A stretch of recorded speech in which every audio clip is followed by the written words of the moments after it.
আমি দোকানদারি করি, এলাকার পোলাবান বাইরের থেকে এসে খায়, পোলাবান খাইতে আমার নষ্ট করে দিছে। তা আমি বললাম যে টাকা দিবি না, তা পোলাবান করলো যে পরে দিবানে। পরে দেওয়ার পরে এখন তো আমার রিটার্ন খাই গেলাম, তোকে টাকা নিয়ে আমি মাল তুলবো, তোরা দে।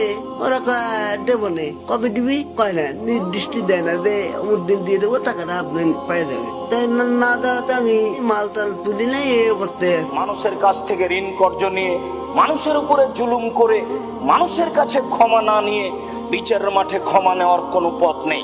এই যদি পাপ আল্লাহ ক্ষমা করে দেন, তাহলে আল্লাহ হবেন অত্যাচারী।